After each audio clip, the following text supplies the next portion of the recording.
Ke ti objektiva, qëllime të revizuara në mendjen tënde për 2026?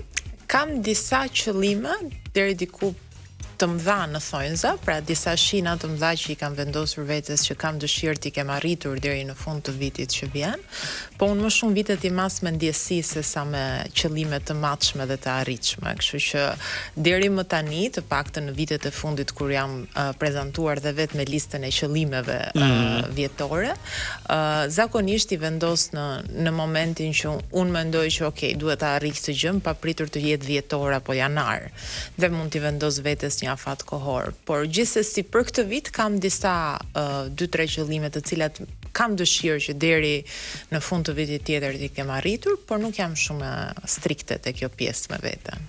Që do thotë nuk e ke lënë krejtësisht rastësisë. Këto nuk janë dëshira, këto janë qëllime. Janë qëllime. Janë qëllime, kështu që e kundërshton dëshira nga qëllimi.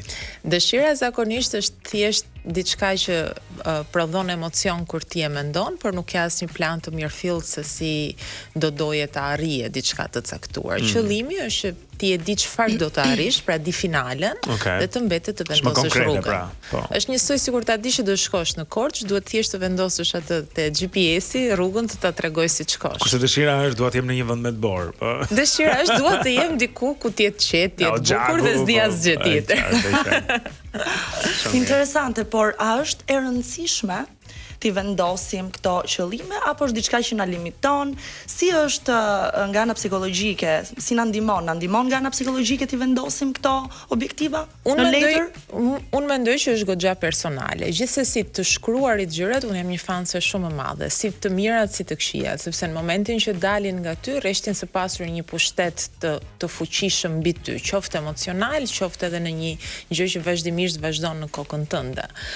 Por pastaj nëse njerëzit kanë atë natyrën që të trëmben pak apo të vendosen dhe të fiksohen tek o duhet të arrij këtë gjë se s'bën, mendoj që mund t'ja lehtësojmë vetes duke vendosur disa shina të mëdha se ku duan të arrijnë apo çfarë duan të arrijnë dhe më pas ta lënë jetën të ndodhë, se ndonjëherë duke u fiksuar tek ato qëllimet tona, I heqim jetës mundësinë e surprizës. Po, ose shihemi në momenti, da grandi linee, do të thonë italianët, me linja të trasha. Via të trasha duhet të dim pak a shumë ku duam të jemi. Po, në disa shina që do na ndihmonte të vendosim trenin e jetës, pastaj stacionet le t'i vendosim rrugës, nuk është e nevojshme t'i vendosim që në janar. E qartë.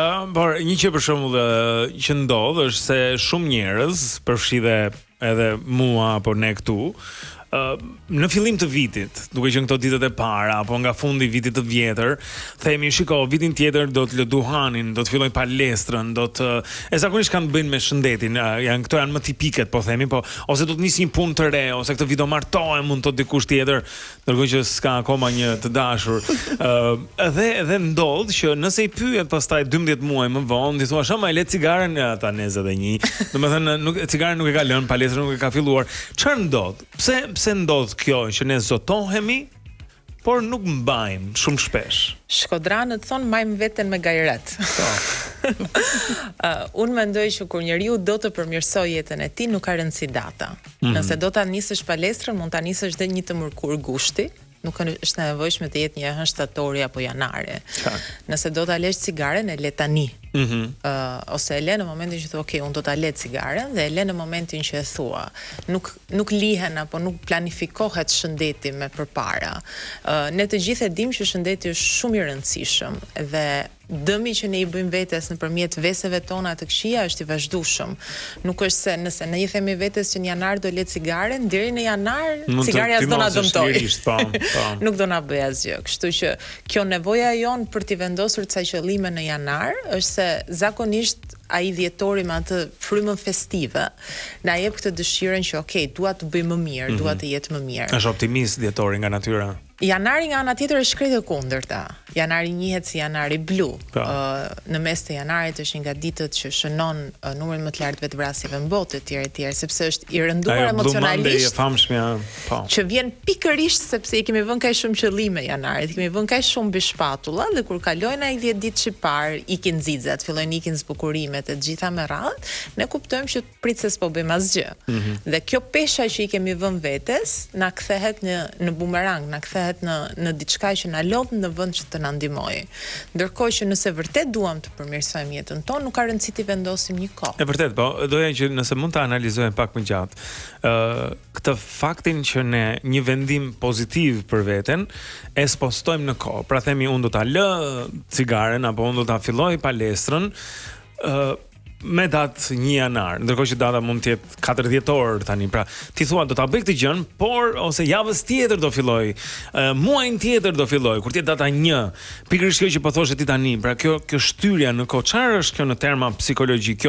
Ky spostim i një veprim pozitiv për një kohë tjetër. I lëm përgjegjësinë vetes në të ardhmen. Dhe ja heqim të tashmës, sepse në momentin që unë them do ta nis në janar, nga 4 dhjetori deri me 1 janar, unë mund të ha, mund të bëj çfarë të dua dhe të them vazhdimisht që do ta nis në janar.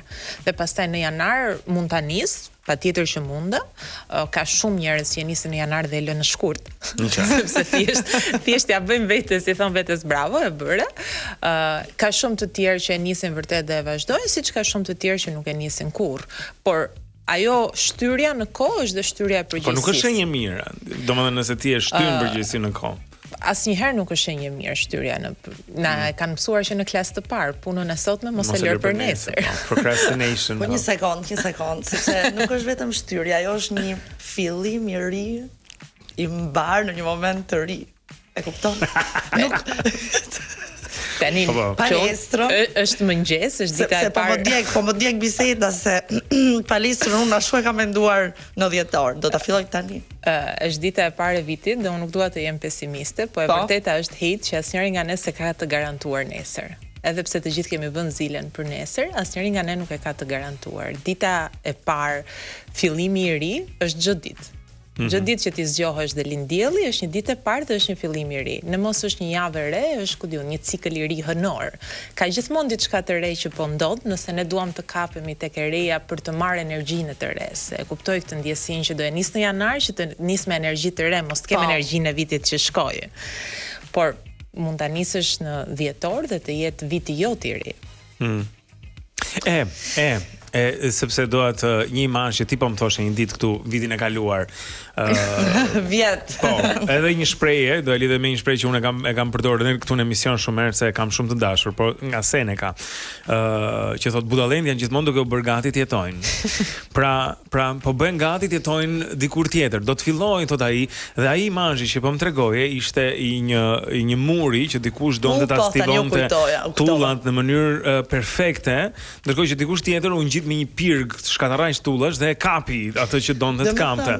Pra ideja që fiton mbi perfeksionizmin ose këto rregullat. Pra që nuk ka nevojë të jetë data 1 domosdoshmërisht, mund të jetë 13, mund të jetë perfeksionizmi zakonisht na shkatron jetën.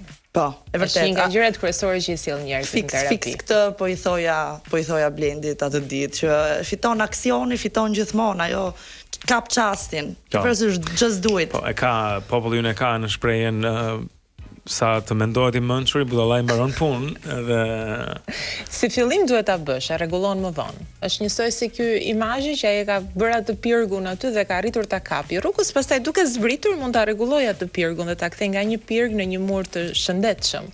Por nëse diçka vjen në kokën tënde, thjesht çohu dhe bëje. Rrugës pastaj e rregullon se si ishte rrugtimi për deri aty.